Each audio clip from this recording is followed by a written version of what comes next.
Há relatos que a aviação não consegue explicar.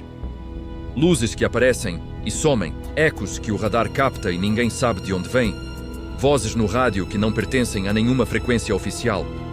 Mas entre todos os mistérios que cruzaram os céus, poucos são tão perturbadores quanto o que aconteceu com o comandante Eduardo Freitas, um piloto veterano que jurou ter visto algo impossível, uma figura humana, flutuando a mais de 30 mil pés de altitude. Esta é a história do voo 319, o voo que quase ninguém quis investigar. Era uma noite comum de quinta-feira. O comandante Eduardo e seu copiloto, Ramos, decolaram de Buenos Aires rumo ao Rio de Janeiro. O plano de voo previa pouco mais de 2 horas no ar, tempo estável, céu limpo, nada fora do normal. Por volta das 22h40, o avião já havia alcançado o nível de cruzeiro, 33 mil pés. Tudo estava tranquilo. O painel iluminava suavemente o rosto dos 2 pilotos, enquanto a cabine permanecia em um silêncio confortável. Até que o copiloto quebrou a calmaria. "Comandante, o senhor está vendo aquilo lá fora?" Eduardo virou o olhar para o lado esquerdo. A princípio, achou que fosse uma estrela mais brilhante, mas não era. O ponto de luz parecia se mover, lentamente.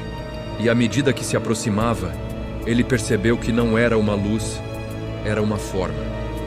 Uma figura humanoide flutuava a poucos metros do avião, à altura das asas. Não havia equipamento de voo, nem traje de pressão, nada que justificasse estar ali. A mais de 9 mil metros de altura, onde o ar é rarefeito e a temperatura chega a menos 40 graus Celsius. Eduardo piscou, tentando encontrar uma explicação lógica. Talvez fosse reflexo, talvez gelo na janela, mas o copiloto também via. Ambos fixaram o olhar naquilo, e o mais perturbador era que a figura os observava de volta. Ela não tinha rosto, apenas uma silhueta escura que parecia se mover contra o vento sem esforço. Às vezes sumia por segundos e reaparecia ainda mais perto. Eduardo tentou registrar no radar de bordo, mas nada aparecia. O sistema não detectava nenhum objeto. O copiloto, agora pálido, disse em voz trêmula: "Comandante, isso não é possível, isso não pode ser real." Eduardo tentou manter a calma. Retomou o controle manual e ajustou o curso ligeiramente para a direita. A figura parecia acompanhar o avião. E então, algo mais aconteceu. Som de interferência de rádio. Vozes distorcidas em fundo muito baixo. O rádio começou a emitir chiados, como se alguém tentasse se comunicar. Palavras desconexas, sussurros, vozes distantes que vinham e iam. O copiloto arregalou os olhos. "Você ouviu isso?" Eduardo apenas respondeu com a mão tremendo no manche. "Sim, mas de onde vem?" Algo tocou o avião. Um som seco, como se algo tivesse atingido o metal.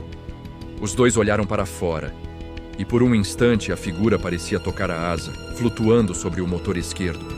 Não havia vento que pudesse sustentá-la, não havia lógica nem explicação. E então, tão rápido quanto apareceu, desapareceu. A figura sumiu no escuro como se tivesse se dissolvido no ar.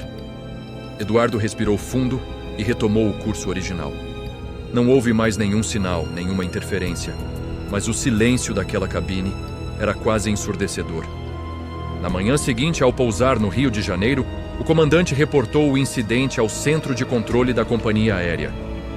A resposta foi fria, sem anomalias registradas, nenhum eco no radar, nenhum outro voo na região.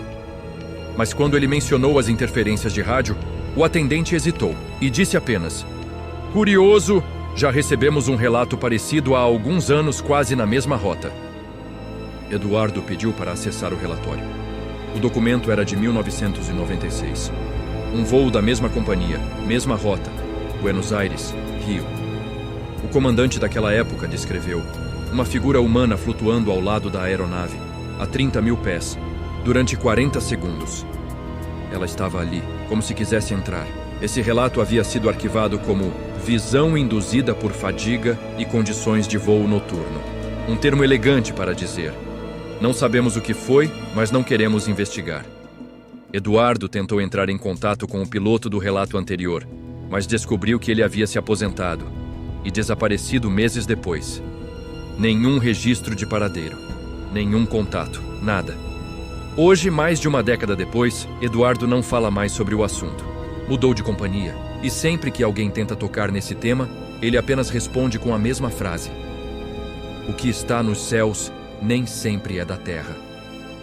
Alguns acreditam que ele sofreu uma alucinação causada pelo cansaço. Outros dizem que foi apenas um reflexo atmosférico. Mas há quem jure que Eduardo nunca foi o mesmo depois daquela noite. E que até hoje, em voos noturnos, ele evita olhar para o lado esquerdo da cabine.